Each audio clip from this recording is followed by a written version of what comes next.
Hola, soy Nerio Espina, estudiante de la maestría en Ciencia de Datos de la Universidad Austral, de la cátedra Gestión del Conocimiento. Vamos a hablar en este video sobre el análisis de un grafo con SparkQL, un grafo de inmuebles. Para esto vamos a participar Macarena Bello, mi persona, Fernando Raco, Marco Ludueña y Patricia Sarmiento. Los puntos que vamos a estar viendo son las herramientas a utilizar para analizar un grafo. Luego vamos a explorar la ontología del grafo KGMDP, que fue el grafo asignado sobre inmuebles. Luego vamos a ver también algunas consultas descriptivas y algunas consultas analíticas sobre este grafo. Y de último vamos a ver la implicación que tiene para el negocio, que es muy importante contrastar las técnicas que utilizamos de ciencia de datos y su impacto en el negocio. Parto yo ahora a desarrollar un poco el tema sobre las herramientas a utilizar de análisis del grafo o de estudio de estos grafos RDF. Para poder explorar estos grafos, no basta solamente con herramientas que permitan explorarlos, sino también almacenarlos. Estas herramientas son bases de datos que permiten almacenar y gestionar grafos y que además disponen de un lenguaje como SparkQL, parecido a SQL, pero para grafos, donde nos va a permitir hacer una exploración de los datos, obtener consultas un poco más estructuradas y obtener información como resumen de lo que contiene el grafo. Estas bases de datos pueden ser diferentes, como MillenniumDB, puede ser Apache Gina, pero no solamente nos vamos a limitar a la consulta del grafo mediante esto. No nos podemos limitar por ahí a utilizar solo bases de datos, sino que también tenemos otras herramientas como la librería RDFlib para explorar esto. Vamos a hablar ahora de estas dos herramientas, MillenniumDB y RDFlib. MillenniumDB es una herramienta de base de datos que permite levantar un archivo TTL, un grafo RDF, y nos facilita una interfaz gráfica para realizar consultas SparkQL que van a obtener resultados gráficos de una manera bastante práctica.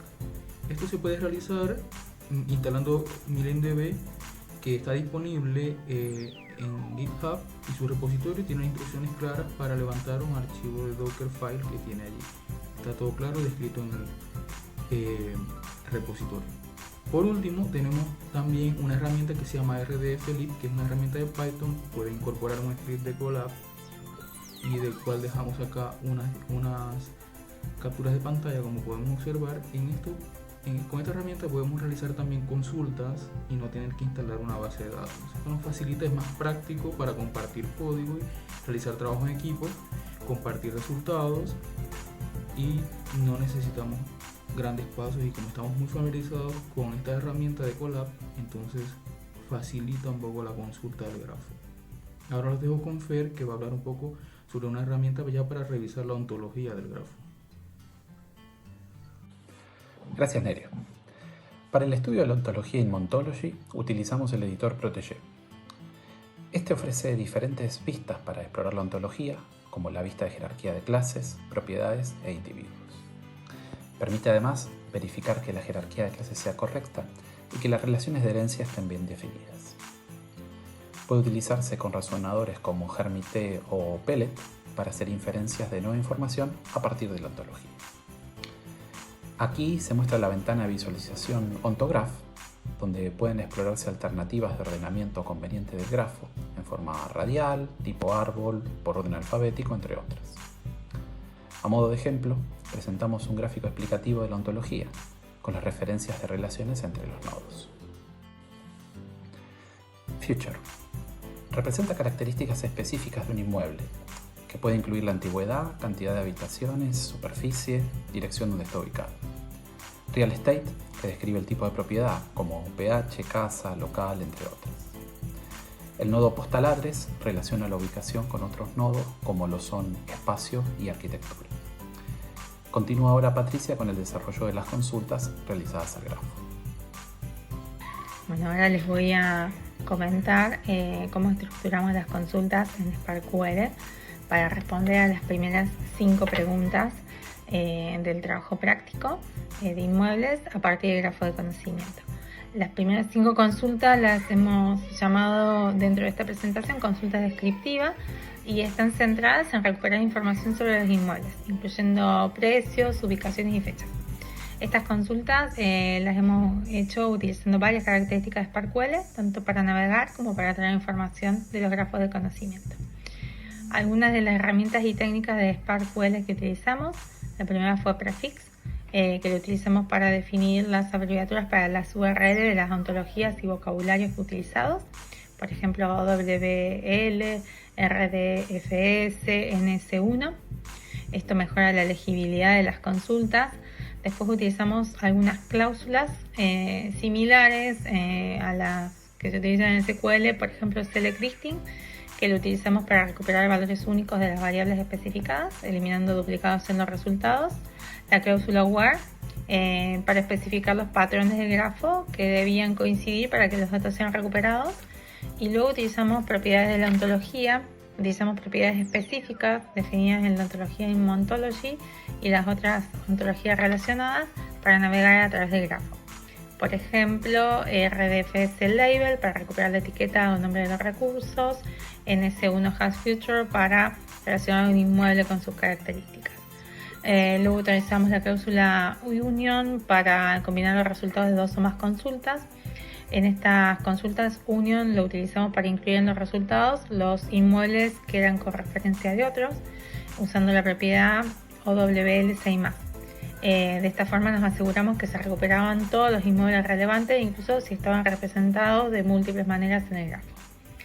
La primera consulta hace referencia a cuáles eran los precios de todos los inmuebles. En este caso buscamos todas las entidades de tipo Real Estate Listing que representaban los inmuebles y después accedimos a sus características mediante hasFuture, filtramos por el precio donde tuvimos moneda y valor del precio. Estas consultas el resultado de la consulta lo guardamos como un data frame y de esta forma expusimos el resultado. La segunda consulta estaba referida a los precios obtenidos por el scrapper.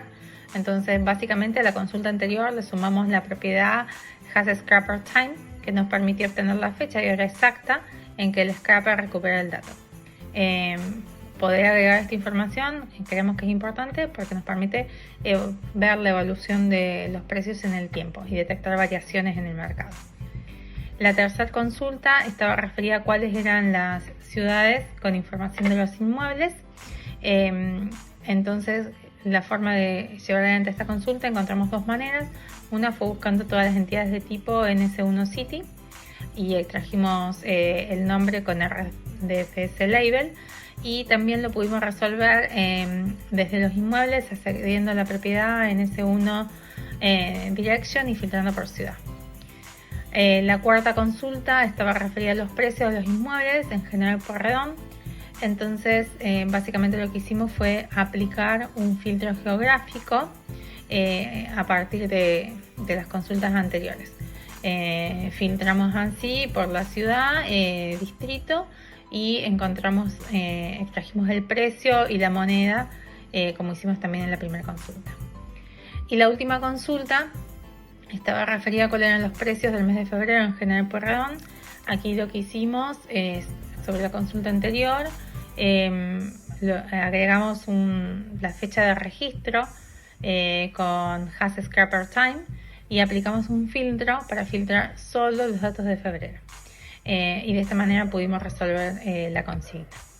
Bueno, en el próximo slide Marcos les va a explicar otras funciones de agregación que utilizamos para resolver el resto de las consultas.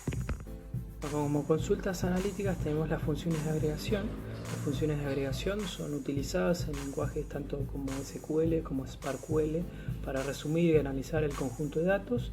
Este valor representa una característica del grupo de los valores analizados. Para obtener un poco más de información acerca de esto, tenemos la documentación oficial que se encuentra en el link de la diapositiva. Las formas de agregación que nosotros hemos utilizado en la práctica son la count, sum, min, max, abg, group by y order by. Como concepto fundamental de este tipo de funciones, nos proporciona una información muy valiosa sobre las tendencias, las distribuciones y las características claves del conjunto de datos, en este caso de inmuebles. Dentro de la práctica nosotros hemos utilizado count. Esta función se utiliza para contar el número de ocurrencias de un patrón específico en el grafo. Como ejemplo tenemos en la consulta número 6 que se realiza un cálculo con el número de inmuebles ofertados en un periodo que es febrero. Por otro lado hemos utilizado ABG, que esta función calcula el promedio de un conjunto de valores numéricos. En este caso la consulta fue utilizada en la 7, en el número 7, el promedio de precios en General Pueyrredón en febrero. En este caso fue tanto un promedio, pero además fue un filtro por localización y por temporalidad. Otra función que tenemos es max y min. Estas funciones se utilizan para poder encontrar los valores máximos y mínimos respectivamente dentro de un conjunto de valores. Un ejemplo fue en la consulta número 11 cuando obtuvimos los precios máximos y mínimos por la ciudad y la moneda. GroupBy, una de las funciones más importantes de agregación de datos, permite agrupar los resultados de una consulta según los valores de una o más variables.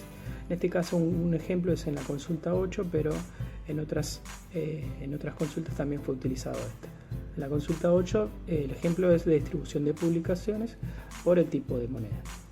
Finalmente el order by también fue utilizado en la práctica, fue utilizado para poder ordenar los resultados según una o más variables, ya sea en orden descendiente o en orden ascendiente, as y des. Por último, voy a introducir las implicaciones de negocio, que también es un tema relevante con respecto al grafo. Las consultas SparkQL en un grafo de conocimiento inmobiliario permiten analizar datos clave para detectar oportunidades de negocio. A través de promedios, porcentajes y conteos se obtiene información valiosa para tomar mejores decisiones en el mercado. Por ejemplo, la consulta que calcula el promedio de precios por ciudad, moneda y tipo de inmueble permite identificar las zonas con precios más atractivos, lo que ayuda a fijar valores competitivos y detectar oportunidades de inversión. También la consulta que identifica los meses con mayor actividad en publicaciones ayuda a planificar estrategias de marketing y ventas, enfocando los esfuerzos en los periodos de mayor demanda. Por otro lado, las consultas que cuentan la cantidad de publicaciones por ciudad y tipo de moneda permiten analizar la distribución de la oferta en el mercado, lo que es clave para detectar nichos desatendidos y ajustar estrategias comerciales. Desde el lado de la segmentación, el análisis de los precios máximos y mínimos por ciudad, moneda y tipo de inmueble facilita la adaptación de estrategias de marketing a diferentes perfiles de clientes, permitiendo personalizar la oferta según sus necesidades. En cuanto a la inversión, el análisis de los precios promedios, máximos y mínimos permite detectar propiedades con mayor potencial de rentabilidad, mientras que la consulta sobre el porcentaje de publicaciones por moneda ayuda a evaluar el riesgo cambiario en distintas operaciones.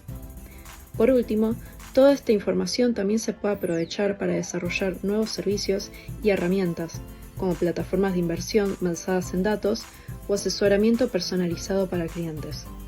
En resumen, estas consultas SparkQL permiten aprovechar al máximo los datos inmobiliarios, optimizando estrategias y mejorando la toma de decisiones en el sector.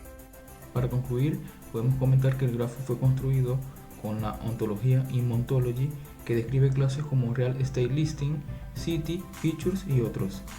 También podemos comentar que el lenguaje SparkQL nos permite obtener información valiosa, como tendencias y agrupaciones de estos inmuebles de acuerdo a la ciudad, los meses y la tendencia de los precios, que nos van a permitir tomar decisiones en el negocio.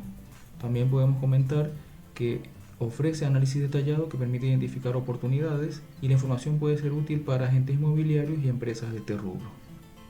Muchas gracias por su atención.